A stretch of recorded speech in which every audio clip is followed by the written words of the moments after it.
At Thanksgiving, my aunt announced, "Everyone should know what your grandmother really left you." My grandmother died 6 months ago. Aunt Lisa was named executor of the will, but every time I called to ask about it, she'd dodge my questions. "These things take time," she'd say before hanging up. Now it was Thanksgiving, and the whole family was crammed into my parents' dining room. Aunt Lisa kept making these little comments all through dinner. Some people are so entitled these days. Young people think money just falls from the sky. Greed runs in families, I suppose. My cousins stared at their plates. Uncle Mark tried changing the subject to football. My mom shot Aunt Lisa warning looks that she completely ignored. Then Aunt Lisa stood up with her wine glass like she was about to make a toast. The whole table went quiet. "Everyone should know what your grandmother really left you," Aunt Lisa said, looking right at me. Her eyes got all watery. $200,000.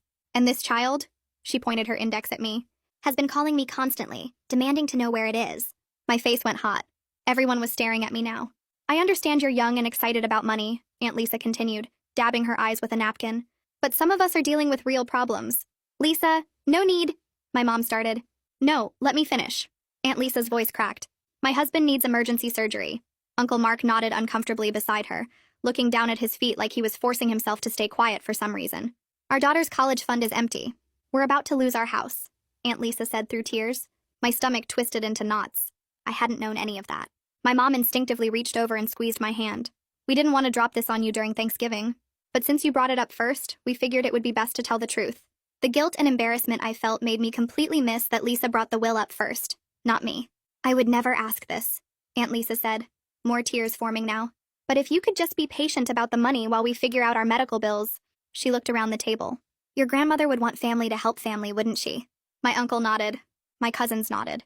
Even my dad looked at me like I was being selfish. Suddenly, my college tuition fees and late rent payment notices didn't seem that important anymore. That's when my phone buzzed in my pocket. I glanced down to see a text from a number I didn't recognize. "This is Attorney Grimes, your grandmother's lawyer. Are you at dinner? Call me now." My palms started sweating as I awkwardly stood up. "I need to make a call."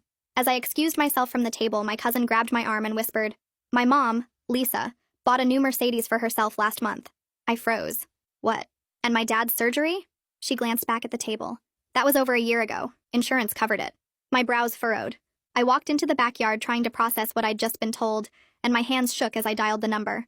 Attorney Grimes answered on the first ring. "Thank God you called," he said. "Are you alone?" "Yeah, I'm in the backyard." "What's going on?" "Your Aunt Lisa has been liquidating your grandmother's estate assets for months. I've been trying to reach you, but she told me you changed your number." My legs felt weak. "What do you mean, liquidating?" "The inheritance was supposed to be $600,000, but she spent $400,000 of it already." I gripped the fence. "On what? Her husband's surgery? The house?" "No." His voice got hard. "A new Mercedes. A down payment on a vacation home in Florida. Liposuction. Designer shopping sprees. I have all the receipts." I couldn't breathe. Aunt Lisa said she just went on a diet. "But she just told everyone about surgery, about—" "I know what she told everyone." The lawyer cut me off. "Your cousin just informed me. That's exactly why I'm calling you." He paused. "Your grandmother was a smart woman. She anticipated this might happen." "What do you mean?" I asked, a mix of curiosity and disbelief in my voice. "She left a sealed letter with me when she wrote the will. Instructions to run a full audit if the estate assets seemed unusually low. I opened it this morning. And? The audit is ongoing, but so far it's damning." His voice then softened. "I'm sorry, but in all likelihood your aunt is being charged with embezzlement. All her assets will likely be frozen pending criminal investigation." I thanked him and hung up. I stared through the window at Aunt Lisa laughing with everyone, probably about how they'd just fooled me. I walked back to the dining room. Lisa suddenly dabbed her eyes with a napkin again. Everyone looked up at me at once, waiting for me to apologize. They clearly had no idea what was coming. "You were right about one thing," I started, looking around at everyone who'd made me feel like garbage my whole life. "I am entitled. Legally entitled." The glances in the room changed to panicked confusion. "Grandma was a lot smarter than you realize." My eyes narrowed on Lisa. "She saw you coming even from her grave." I grabbed my coat off the back of my chair. "See you all in court." I started walking out, knowing I'd started a war I didn't know if I could handle. I pushed through the front door and the cold air hit my face hard. My hands fumbled with my car keys and I dropped them twice on the driveway before finally getting the door open. The engine turned over and I just sat there gripping the steering wheel so tight my knuckles went white. My hands would not stop shaking.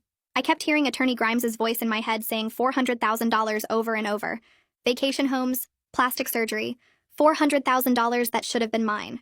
I needed to get somewhere private where I could think without Aunt staring at me through the window. I backed out of the driveway faster than I should have and drove straight to my apartment across town. The whole drive I kept replaying Aunt's performance at dinner. The fake tears, the lies about Uncle's surgery. Everyone nodding along like I was the bad guy for asking about my own inheritance. I pulled into my parking spot and ran up the stairs to my apartment. The second I closed the door behind me, I pulled out my phone and called Attorney Grimes back. He picked up on the first ring. He asked if I was somewhere safe to talk, and his voice sounded even more serious than before. My stomach dropped hearing the worry in his tone. I told him I was alone in my apartment, and he started walking me through everything he found in the audit. He had receipts for the Mercedes my cousin mentioned, a down payment on a vacation condo in Florida, multiple cosmetic procedures at some fancy clinic, designer shopping trips to New York. Each thing he listed felt like getting slapped across the face. The numbers were huge. Thousands and thousands of dollars on clothes and furniture and trips. All of it spent while I was calling Aunt every week asking when I could get money for tuition. Attorney Grimes kept talking, and I realized my grandmother had been so smart. She knew this might happen. She planned for it with that sealed letter. Without her instructions to run an audit, I would never have found out the truth. Aunt would have just kept lying and spending until everything was gone.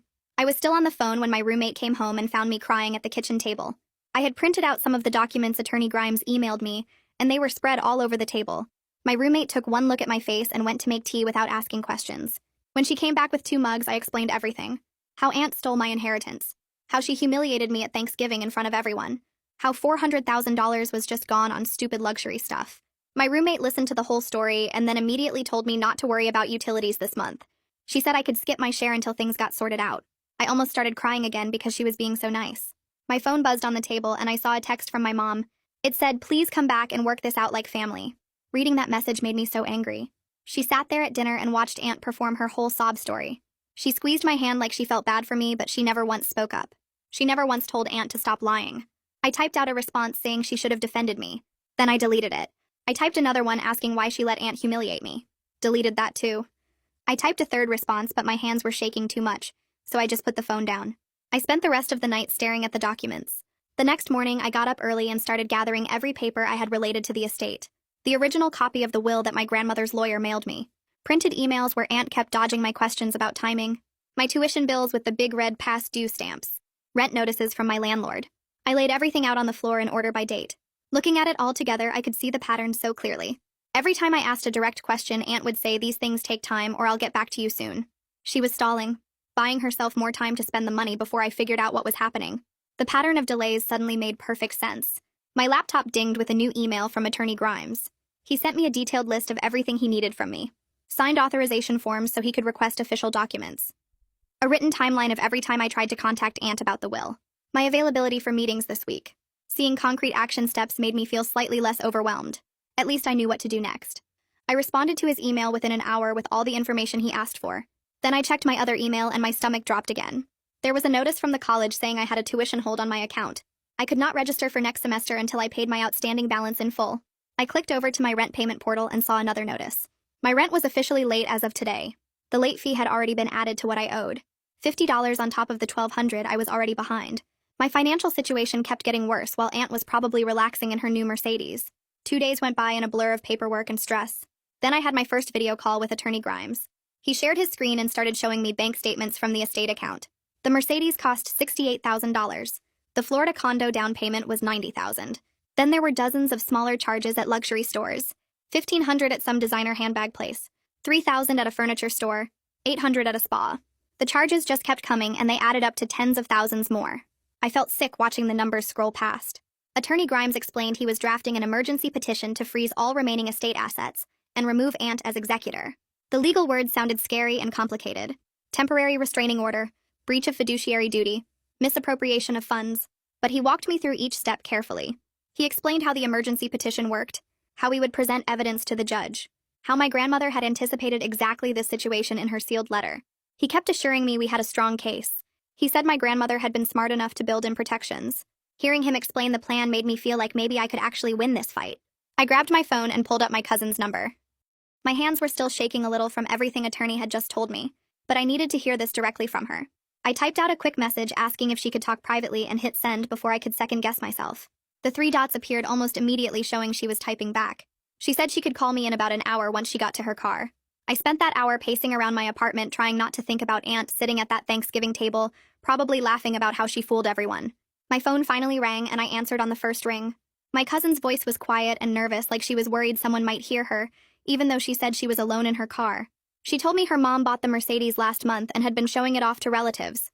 She said Aunt kept talking about the Florida condo too, telling people about the beach view and how great the investment was going to be. But she never once mentioned where the money came from. My cousin said she only connected the dots when attorney called about the will, and she realized the timing matched up perfectly. She apologized for not saying something sooner, but she had been scared of her mom's reaction. I told her I understood and thanked her for finally telling me the truth. After we hung up, I felt this weird mix of validation and anger. At least I knew I wasn't crazy for being suspicious. My mom called later that evening. I almost didn't answer, but I knew avoiding her would just make things worse. She started talking before I could even say hello, asking if we could work this out in the family without getting lawyers involved. Her voice had that pleading tone she uses when she wants me to just go along with something to keep the peace. I told her that Aunt already involved lawyers by stealing from me, and this wasn't something we could just talk through over coffee. There was this long silence on the other end of the line. Finally, my mom said she just wanted everyone to get along. I could hear the exhaustion in her voice, but I also felt frustrated that she still wasn't really taking my side. She was trying to play mediator when what I needed was for someone to be angry with me about what Aunt had done. We ended the call without really resolving anything, and I felt even more alone than before. The next morning, I woke up to 17 notifications on my phone. Aunt had sent a group text to the whole family. I opened it and my face immediately got hot reading her words. She wrote that I stormed out of Thanksgiving in a tantrum and was making wild accusations instead of being patient during a difficult time. She made it sound like I was some spoiled kid throwing a fit over having to wait for my inheritance. The message was clearly designed to make everyone think I was the problem. I read it 3 times and each time I got angrier. I started typing out a response explaining about the Mercedes and the condo and all the receipts attorney had found. My fingers were flying across the keyboard listing out every lie she had told. But then I stopped myself and just sat there with my hands shaking. I wanted so badly to defend myself and tell everyone the truth. Instead, I sat on my hands literally to keep from hitting send. I made myself put the phone down and walk away from it. 10 minutes later, attorney called me. He said he saw I forwarded him the group text and wanted to talk to me right away. He told me not to respond publicly no matter how tempting it was. He explained that Aunt was trying to control the narrative and get the family on her side before the legal stuff started. Any response from me could be used against us later in court. He said I needed to let the evidence speak instead of defending myself in a family group chat. It was one of the hardest things he had asked me to do, because staying quiet felt like letting Aunt win. But I understood his point. The court would care about bank statements and receipts, not about who said what in a family text message. He told me we were filing the emergency petition on Friday, and that would be my real response to Aunt's lies. Friday afternoon finally came and I met attorney at the courthouse. We filed the emergency petition with the probate court, and I watched him hand over this thick stack of papers to the clerk. Everything felt very official and real in a way that made my stomach flip. Attorney explained that a process server would deliver the papers to Aunt at her house within the next few hours. I tried to imagine what that would be like for her, answering the door and getting handed legal documents. Part of me felt guilty for a second, but then I remembered the $400,000 she had spent on herself. A few hours later, attorney texted me a photo of the signed proof of service. Seeing that official stamp and signature made everything feel suddenly very real. I felt this surge of power knowing I had actually done something concrete to fight back. But mixed with that was pure terror about what would happen next. Aunt would know now that I wasn't backing down, and I had no idea how she would react. Monday morning, I had an appointment at the financial aid office. I walked into the building with all my documentation in a folder and asked for Reese McCarthy. She was this woman in her 40s with kind eyes who listened carefully while I explained my situation. I showed her the court filing and the notices about my tuition hold. She reviewed everything quietly and asked a few questions about the timeline. Then she told me about an emergency hardship fund that might cover part of my tuition, while the legal case was pending. The relief I felt was huge, but she also warned me I would need to provide updates as things progressed. She said the fund was meant for temporary situations, and I would need to show I was actively working toward resolving my financial problems. I promised her I would keep her updated and signed all the forms she gave me. I walked directly from the financial aid office to my landlord's office on the other side of campus. Hunter McCarthy was younger than I expected, maybe in his early 30s, and he seemed pretty relaxed when I explained why I was there. I told him about my late rent and showed him the court filing and attorney's contact information. He read through the documents while I sat there nervously picking at my fingernail. Finally, he looked up and said he could work with me on a payment plan with reduced late fees if I could catch up within 90 days. I almost cried right there in his office. He printed out a new payment schedule and I signed it immediately. Walking out of that building, I felt like maybe things were starting to look up a little bit. Then 2 days later, attorney forwarded me a letter from Aunt's lawyer. The legal language was really aggressive and dismissive in a way that made me angry all over again. The letter denied all wrongdoing and claimed every expense was necessary for estate administration and family welfare. It made Aunt sound like some kind of hero who was just trying to take care of everyone. Attorney called me right after he sent it because he knew I would be upset. He talked me down from my anger by reminding me that desperate people make loud noises. He said the aggressive tone actually showed that Aunt's lawyer knew they were in trouble, and were trying to intimidate us into backing off. That helped a little, but I still felt frustrated by how unfair the whole thing was. Attorney scheduled a longer meeting with me later that week to talk about realistic expectations. He explained that probate cases typically take months to resolve, and even with our strong evidence, I shouldn't expect quick results. He walked me through timelines for hearings and asset recovery and potential criminal charges. He made sure I understood this would be a marathon, rather than a sprint. Hearing that was hard because I needed money now for tuition and rent, not months from now. But I appreciated that he was being honest with me instead of making promises he couldn't keep. He said the emergency petition might speed things up a little bit, but the court system just moved slowly no matter what. The sealed letter from my grandmother became the centerpiece of our case. Attorney showed me the actual letter during one of our meetings, and I read my grandmother's handwriting explaining her instructions. She had explicitly written that if the estate value dropped significantly, attorney should investigate her executor for taking money that wasn't theirs. She used words like misappropriation and fiduciary duty that sounded very official and legal, but then at the end she wrote something more personal about wanting to make sure her granddaughter's future was protected. Reading those words felt like getting a hug from beyond the grave. I started crying right there in attorney's office because I realized my grandmother had seen this coming. She knew Aunt might try something and she built in protections to catch her. She had tried to protect me even after death, and that meant everything to me. The next morning, I woke up to a notification on my phone that made my stomach drop. One of my cousins had posted on social media with a photo from Thanksgiving dinner showing everyone smiling around the table. The caption read something about how sad it is when family members tear families apart over money, and how some people care more about greed than relationships. I scrolled through the comments looking for anyone who might defend me or at least question the story, but there was nothing. Just a bunch of heart emojis and supportive comments from relatives I barely knew. The isolation hit me harder than I expected, because I realized that to everyone else in my family, I was the villain in this story. They all believed Aunt's performance about medical bills and desperate circumstances, and nobody was going to give me the benefit of the doubt. I sat there staring at my phone for probably 20 minutes before I reminded myself that being right mattered more than being popular with people who didn't even know the full truth. Attorney called me later that morning to tell me he was filing a motion with the court requesting forensic accounting and subpoenas for Aunt's bank records. I asked him what would happen if she had hidden money in other accounts or transferred it somewhere we couldn't find, and he explained that forensic accountants were specially trained to find exactly those kinds of transfers. He said they could trace money through multiple accounts, and even find assets that had been hidden or moved around to avoid detection. That made me feel a little better because it meant we had professionals who knew how to catch people trying to hide things. Around lunchtime, my cousin texted me asking if we could talk privately, and when I called her, she sent me screenshots of text messages from months ago. The messages showed Aunt telling different relatives that the estate was smaller than expected, and that legal fees were eating up everything. Some of the messages were from back in July, which was only a month after my grandmother died. I felt sick reading them because it proved she had been lying to everyone for a long time, not just at Thanksgiving. She had been building this narrative for months that there wasn't much money left, so nobody would question her when she finally had to tell the truth about how much she had spent. My mom texted me that afternoon asking if we could meet for coffee at a neutral location, and I agreed, even though I wasn't sure what to expect. When we sat down at the coffee shop, she looked completely exhausted with dark circles under her eyes. She admitted she was caught between her sister and her daughter, and didn't know what to do or who to believe. I told her as gently as I could that this wasn't about choosing sides between people. It was about right and wrong. I showed her some of the documents attorney had sent me, including receipts for the Mercedes and the Florida condo. She stared at the papers for a long time without saying anything, and I could see her trying to process that her sister had actually stolen from her own niece. A few days later, attorney called to tell me the court had set a preliminary hearing date 3 weeks away to consider our emergency motion for a temporary asset freeze. He explained that if the judge granted it, Aunt wouldn't be able to spend any more money while the investigation continued. He said this would be a big first victory because it would stop the bleeding and prevent her from spending whatever was left. I marked the date on my calendar and felt this mix of hope and anxiety about what would happen at the hearing. That same evening, I got a long email from Aunt that made me so angry I had to put my phone down and walk away. The email claimed that Uncle really did need surgery and they were about to lose their house, and she had only spent the money because she was desperate and didn't know what else to do. She wrote about how hard things had been and how she never meant to hurt anyone. I forwarded the whole thing to attorney without responding, because I knew if I replied, I would say something I regretted. He called me right after and pointed out that her story kept changing.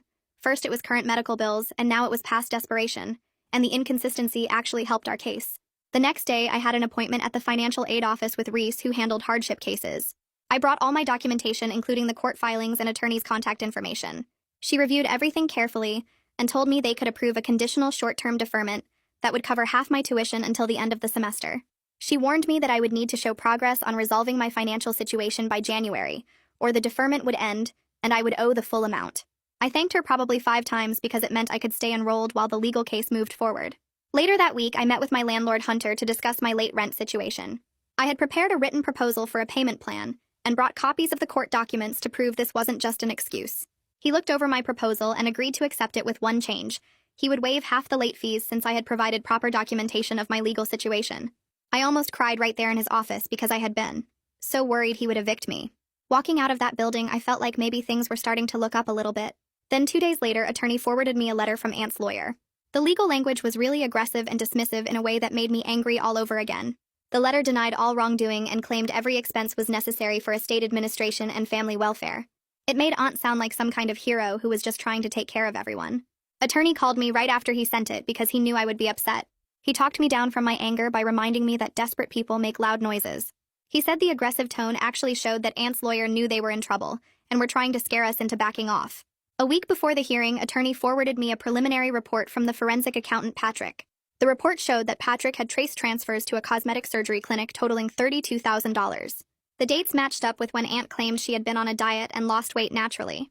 I felt physically sick knowing she had gotten liposuction with money my grandmother had left specifically for my education. Attorney said this was exactly the kind of evidence we needed because it showed luxury spending that had nothing to do with family welfare or estate administration. The night before the hearing, I couldn't sleep, so I got up and started writing out a timeline of everything that had happened.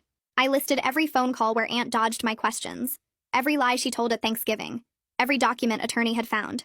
Seeing it all laid out in front of me, 6 months of delays and lies and manipulation, made me feel less crazy for being this angry. I had questioned myself, so many times wondering if I was overreacting or being greedy like Aunt said. But looking at the timeline, I realized I had every right to be upset and to fight for what my grandmother wanted me to have. I finally fell asleep around 3 in the morning feeling more prepared than I had in weeks. The next morning, I woke up to my phone buzzing on the nightstand. My mom had sent a text that just said, "Good luck today," with no other words about whose side she was on or what she thought about the whole situation. I stared at the message for a long time, trying to figure out if it meant she believed me or if she was just being polite. The gesture made me feel a little less alone, even though I really wished she would just say she supported me. I checked my other messages, hoping my dad had sent something too, but there was nothing from him. That silence hurt worse than anything, because it felt like he had already picked Aunt's side without even hearing the full story.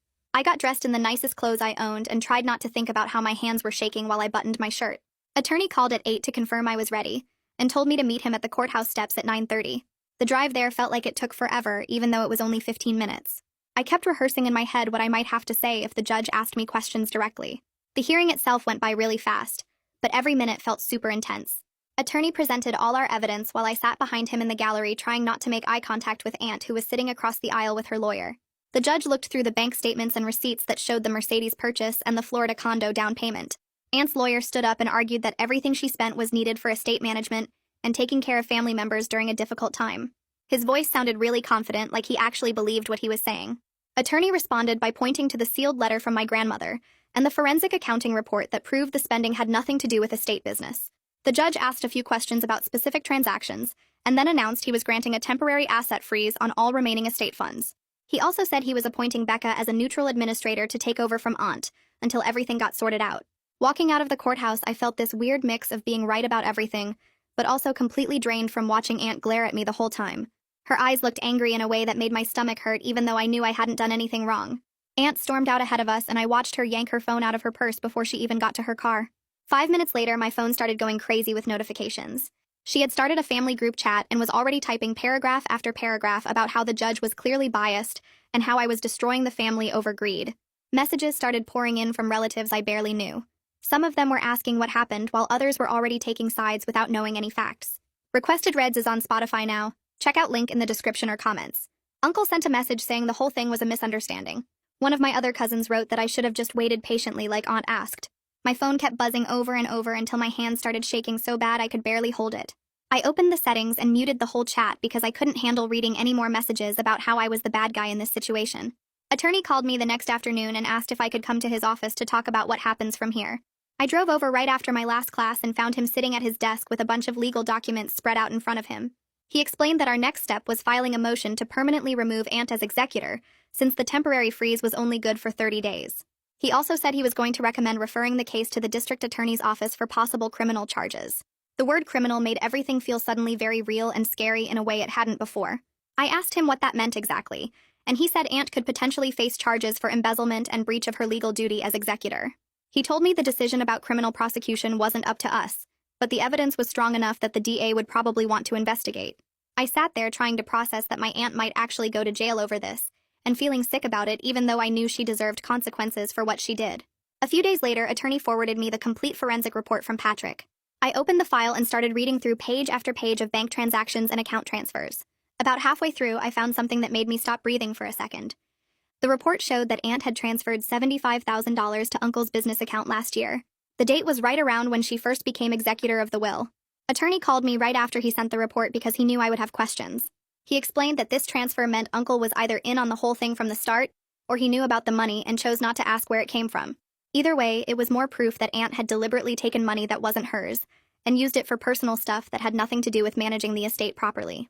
My phone rang that evening and I saw it was my cousin calling. When I answered, she was already crying. So hard I could barely understand what she was saying.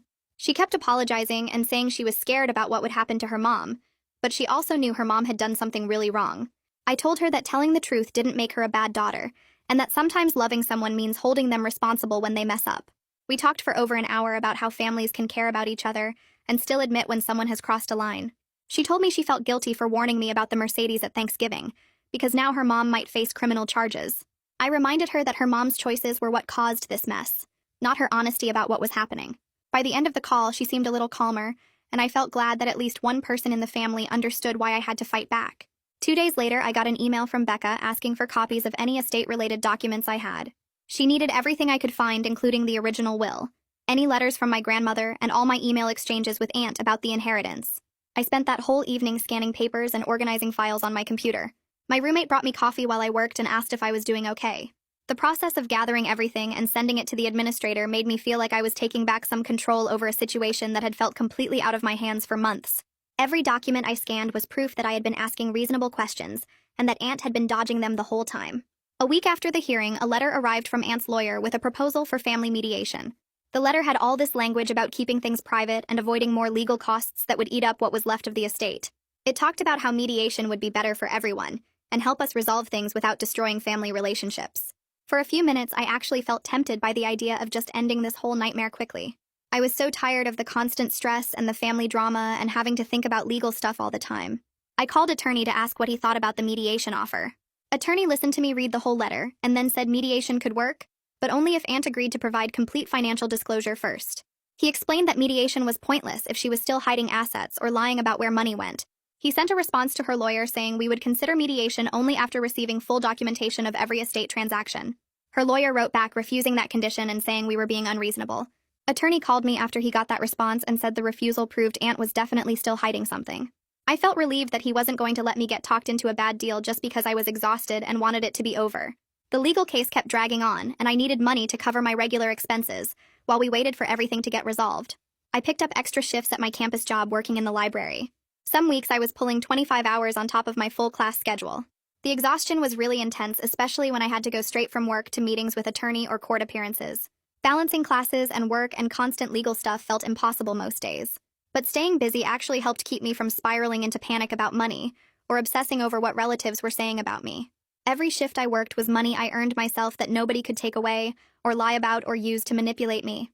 That felt important somehow even when I was so tired I could barely keep my eyes open during lectures. A week later, attorney called and asked if I could come to his office that afternoon. I walked into his conference room and he had a single piece of paper sitting on the table between us. He slid it across to me and explained, this was the sealed letter my grandmother left with her will. I picked it up with shaking hands and started reading her handwriting. She wrote that she loved me and wanted to make sure I could finish college without debt. She mentioned worrying about Aunt's spending habits over the years and wanting protections in place if anything seemed wrong with the estate. The part that broke me was where she wrote about my granddaughter's future and how important it was that I got the education she never had. I started crying right there in his office and couldn't stop for several minutes. Attorney pushed a box of tissues across the table and waited quietly while I pulled myself together. Reading her exact words made me feel like she was still looking out for me even though she was gone. I felt grateful and sad at the same time knowing she'd been worried enough to plan for this exact situation. 2 days after that meeting, I got a call from an unknown number. A woman named Danielle introduced herself as a prosecutor from the district attorney's office. She explained they were looking into potential criminal charges against Aunt and wanted to interview me as part of their preliminary investigation. My stomach started doing flips, knowing this meant criminal charges were actually being considered. Danielle said the interview was just to gather information and determine if charges were warranted. She scheduled me to come in the following Tuesday at 10 in the morning. I thanked her and hung up feeling sick about the idea of testifying against my aunt in a criminal case. The whole thing felt surreal, like I was watching it happen to someone else instead of living through it myself. Tuesday morning came and I sat across from Danielle in a small interview room at the courthouse. She had a recording device on the table and a thick folder full of documents. She started asking me questions about specific dates when I called Aunt asking about the inheritance. She wanted to know exactly what Aunt told me each time and how she explained the delays. I walked through the whole timeline starting from 6 months ago when my grandmother died. Danielle asked about the Thanksgiving dinner and what Aunt said about needing money for medical bills and potentially losing the house. I explained how she made me feel guilty for even asking about my inheritance. Danielle kept her questions really factual and unemotional, which actually helped me stay calm. Every time I felt myself getting upset about the family betrayal, I focused on the documents in front of me instead. I managed to get through the whole interview without crying by treating it like a school exam, rather than talking about my aunt stealing from me. That same afternoon, I checked my phone and saw a Facebook message from an older relative I barely knew. She was my grandmother's cousin, and we'd only met a few times at family events. Her message said she believed me and thought Aunt had been irresponsible with money for years. She wrote that other family members were too scared to speak up, but she wanted me to know someone supported me. It was the first time anyone from the extended family had publicly broken ranks and taken my side. The validation steadied me in a way I didn't expect. I'd been feeling completely alone in this fight, and suddenly someone else was willing to say out loud that Aunt was wrong. Later that week, Uncle sent me a private message on Facebook. He wrote that he was sorry for how things have gone and hoped we could all move past this eventually. I read through his message 3 times looking for any actual admission that he knew about the stolen money. He never said it directly. His careful wording made me angry because he was clearly trying to seem sympathetic without taking any responsibility. He'd benefited from Aunt's theft just as much as she had. The money went into their joint accounts and paid for things they both used. His apology felt hollow and calculated, like he was trying to protect himself legally, while still seeming like a good guy. A few days after that, Becca called me with an update. She'd located the documentation for the Florida condo down payment and discovered the property was in Aunt's and Uncle's names jointly. She explained that recovering that money would be really complicated since it was tied up in real estate now. The best-case scenario was that we might get back a portion of what was spent depending on the property value and how much they still owed on it. I asked if that meant some of the money was just gone forever. Becca said probably yes, but we'd fight for whatever we could recover. The conversation left me feeling defeated because even if we won the legal case, I wasn't getting back everything that was stolen. My mom texted me the next morning asking if I wanted to come to dinner on Sunday to smooth things over. I stared at the message for a long time before responding. I wrote back that I wasn't interested in pretending everything was fine, while Aunt still hadn't admitted what she did or faced any real consequences. My mom called me right away, and I could hear the stress in her voice. She said the family was falling apart and everyone was miserable. I told her gently that Aunt was the one who made this mess by stealing from me and lying about it. Smoothing things over wasn't going to fix the actual problem. My mom went quiet for a minute and then said she understood, but wished there was another way. I said I wished that too, but there wasn't. Attorney scheduled a long meeting the following week to prepare for the executor removal hearing. I sat in his conference room for 3 hours while we reviewed witness lists and organized exhibits. He had copies of every bank statement and receipt that Patrick had traced during the forensic accounting. We practiced how I would answer questions if I had to testify. Attorney asked me the same questions over and over until I could answer them clearly without getting emotional. The preparation was boring and tedious, but I felt more confident by the end knowing we had a solid case. Attorney explained the hearing would probably take most of a day, and I should plan to be there the whole time, even if I didn't end up testifying. The removal hearing started at 9 in the morning, and the courtroom was almost empty except for the lawyers and court staff. Attorney presented the sealed letter from my grandmother first, and the judge read through it carefully. Then Patrick took the stand and walked through his forensic accounting findings. He had charts and spreadsheets showing every transaction Aunt made with estate money. Aunt's lawyer tried to argue that mistakes weren't crimes, and that his client had acted in good faith. He said the estate administration was complicated, and Aunt had done her best under difficult circumstances. I sat in the gallery barely breathing while the judge asked Patrick questions about specific purchases. The judge wanted to know if there was any legitimate estate purpose for the Mercedes or the Florida condo. Patrick said no based on his analysis of the transactions. The judge took a short break and came back 20 minutes later with his decision. He said there was clear evidence of misappropriation and breach of fiduciary duty. He removed Aunt as executor immediately and appointed Becca as the permanent administrator of the estate. The relief I felt hearing those words was overwhelming, and I had to grip the bench to keep from shaking. But watching Aunt's face crumple as she realized she'd lost control also made me sad. She looked smaller somehow sitting next to her lawyer. Part of me still remembered family dinners and holidays before all this happened. The judge kept talking about next steps and timelines, but I couldn't focus on his words. I just kept thinking that we'd won this part of the fight, but the war was far from over. The judge kept going through his orders while I tried to process what just happened. He said he wanted a full accounting of every single estate transaction going back to when Aunt became executor. Becca would need to submit detailed reports showing where every dollar went and what assets could still be recovered. The judge used the term clawback provisions and explained that Aunt might be required to pay back money she spent even if she didn't have it anymore. My stomach twisted hearing that because it meant the Mercedes and the Florida condo might not be enough to recover everything. Becca met with me in the hallway after the hearing ended and walked me through what the accounting process would look like. She had this calm way of explaining complicated legal stuff that made it easier to understand. She said we'd likely recover some of the missing money, but probably not all of it, depending on what assets Aunt still owned and whether they could be liquidated. The Florida condo had value, but selling real estate takes time, and there might be a mortgage on it that would reduce what we could recover. The Mercedes could be seized and sold, but it would only bring back maybe $40,000 or $50,000 after it depreciated. I asked about the cosmetic surgery money, and Becca just shook her head because you can't exactly repossess liposuction. Walking out of the courthouse that day felt surreal because I'd won this huge battle, but the victory was smaller than I expected. I drove back to my apartment in a daze and sat in my car for 20 minutes before going inside.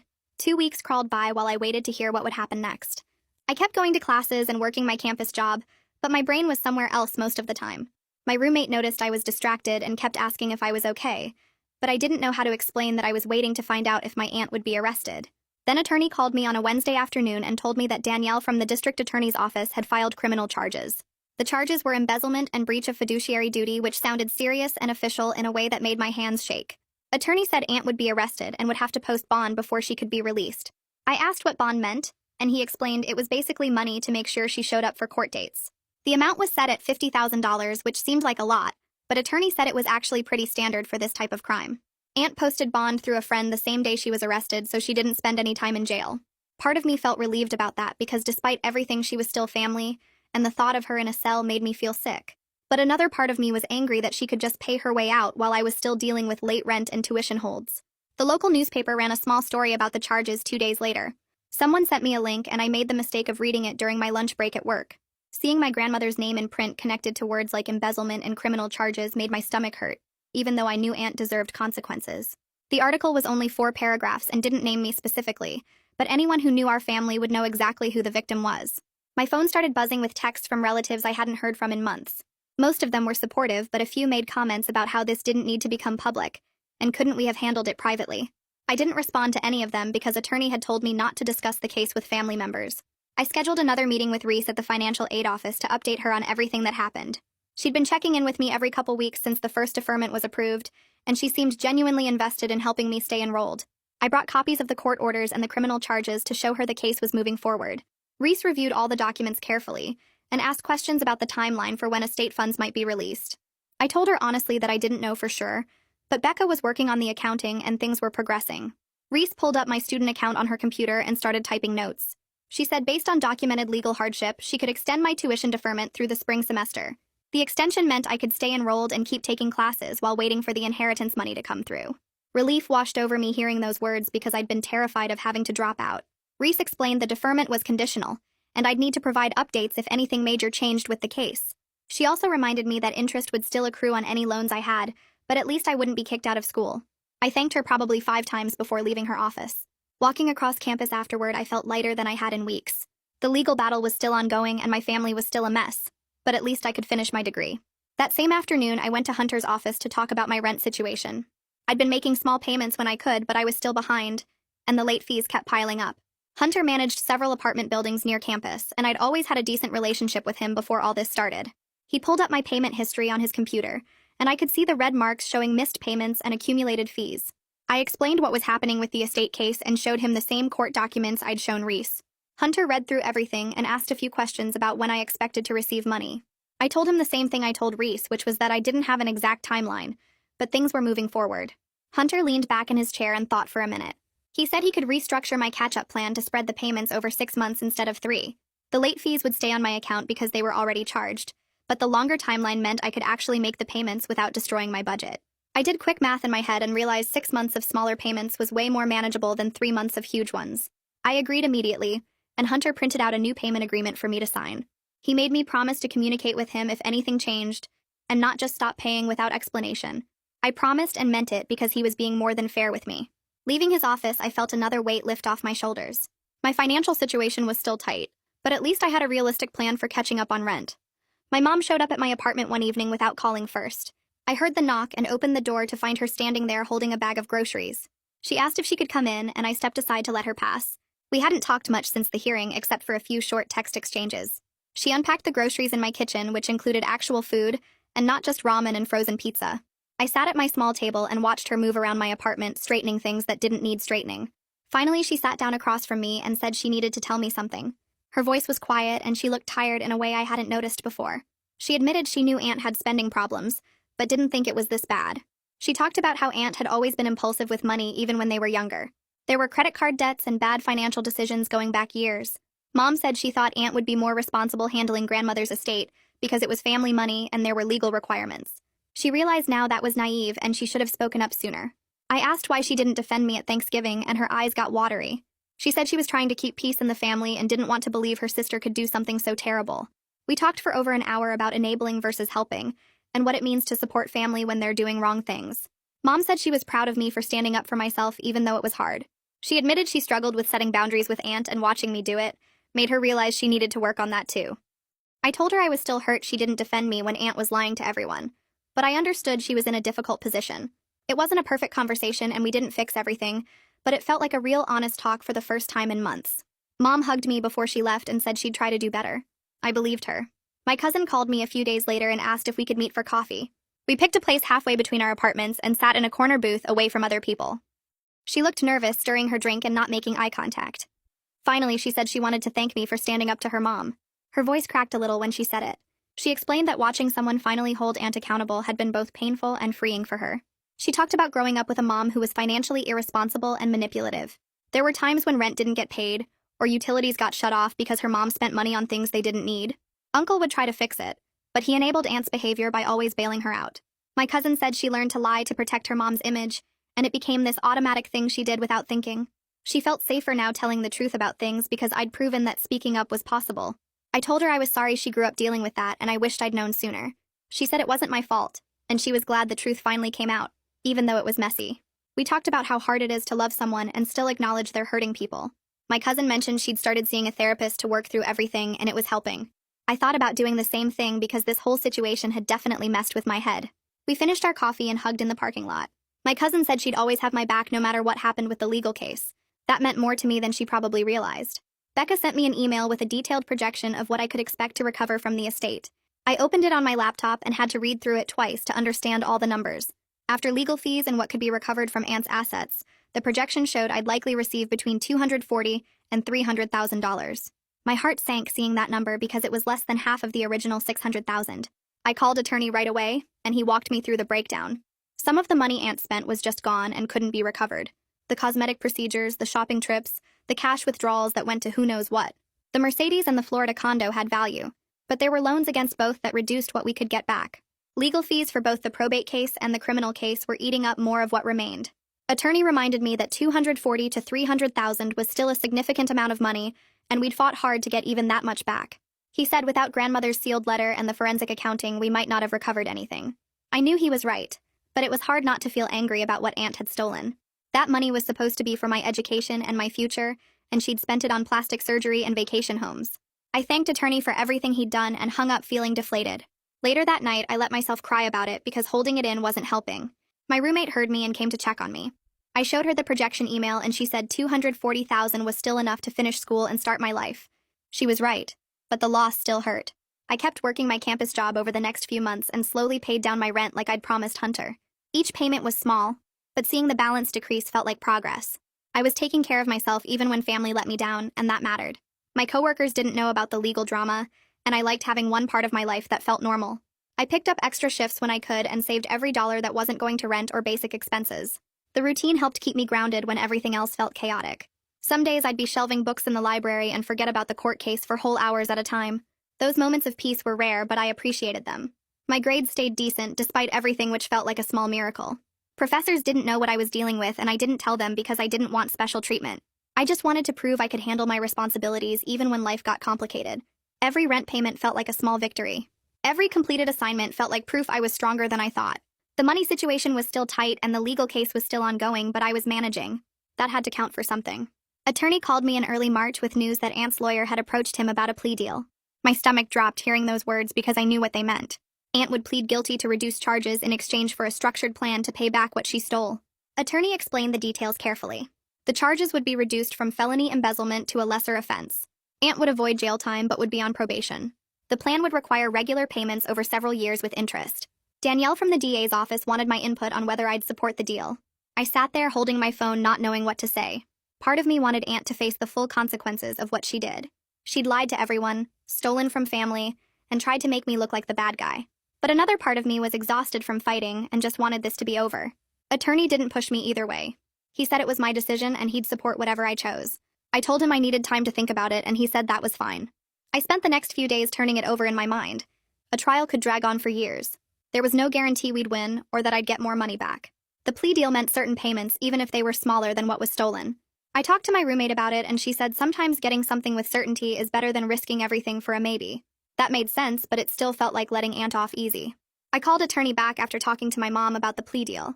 Mom said she understood both sides, but thought the structured plan might be better than years of uncertainty. She pointed out that a trial would be expensive and emotionally draining for everyone. I'd have to testify and relive everything in front of a courtroom. Aunt's lawyer would try to make me look bad or greedy. The whole thing could tear the family apart even more than it already was. Mom wasn't saying I should let Aunt get away with anything. She was just being realistic about what a trial would cost me personally. I thought about everything I'd been through already. The Thanksgiving dinner, the emergency hearings, the criminal charges, the newspaper article, the fractured family relationships. How much more did I want to put myself through for the possibility of a bigger judgment that might never get paid anyway? I called Attorney and told him I wouldn't oppose the plea deal as long as certain conditions were met. The plan had to be legally enforceable with real consequences if Aunt missed payments. The payments had to be regular and documented. There had to be interest to account for the time value of the money she stole. Attorney said those were all reasonable conditions, and he'd work with Danielle to make sure they were included. He reminded me this didn't mean I was weak, or that Aunt was getting away with anything. It meant I was being smart about protecting my interests and choosing the path that gave me the best chance of actually recovering money. I agreed to the deal and signed the paperwork Attorney sent over. It felt like closing a chapter even though the story wasn't completely over yet. Aunt would still have to make those payments for years. I'd still have to deal with the family fallout. But at least I'd have some certainty about what came next, and I could start moving forward with my life. A few weeks later, I drove to the cemetery on a Saturday morning when frost still covered the grass. I parked near the section where my grandmother was buried and walked over to her headstone with my hands shoved in my jacket pockets. The cold bit at my face, but I sat down on the ground next to her grave anyway and started talking like she could hear me. I told her about the Thanksgiving dinner and how Aunt tried to make me look greedy in front of everyone. I explained how Attorney found the sealed letter she left and how it saved me from losing everything. My voice cracked when I thanked her for being smart enough to see this coming and protecting me even after she died. I promised her I would use the money for college like she wanted and not waste it on stupid stuff. Sitting there talking to a headstone probably looked weird to anyone walking by, but I needed to tell her everything that happened. I stayed for almost an hour before the cold got too bad, and I had to leave. Driving home, I felt lighter somehow, like I had closed a chapter by sharing the whole story with her. 2 days later, I got an email from Becca saying the first restitution payment posted to the estate account. I logged into the portal she set up and stared at the number on the screen. $5,000 from Aunt's account, exactly like the plea agreement required. It was such a small amount compared to the $400,000 she stole, but seeing actual money come back felt real in a way the court orders and legal documents never did. Becca's email confirmed the payment cleared and said the next one was scheduled for the following month. I took a screenshot and saved it in a folder on my phone labeled Progress, because I needed proof this was actually happening. The family group chat stayed a mess after everything came out. Some relatives still defended Aunt and said I should have been more patient or handled things privately. Others sent me private messages apologizing for not believing me sooner and admitting they knew Aunt had money problems for years. I stopped trying to fix things with people who made excuses for what she did. My circle got smaller, but the people still in it actually had my back instead of pretending everything was fine when it clearly wasn't. Mom and I talked more honestly now, and my cousin checked in on me every few weeks. That was enough. 6 months after that terrible Thanksgiving dinner, I sat in my apartment looking at my paid tuition receipt and current rent balance. The inheritance ended up being around $250,000 after legal fees, and what could be recovered from Aunt's assets. It was way less than the $600,000 my grandmother left me, but I had a plan for finishing college and starting my life without drowning in debt. My family was messier than I wanted, and some relationships would probably never recover, but I stood up for myself when it mattered most. I fought back against someone who tried to steal my future, and I won the important battle even if I lost some money along the way. Sitting there with my laptop open and bills organized in folders, I felt proud of how I handled everything. I think my grandmother would be proud too. And that's the full story. I love when a simple moment turns into something we can actually learn from. If this one gave you even a small shift in perspective, then it did its job. Subscribe so you don't miss the next one.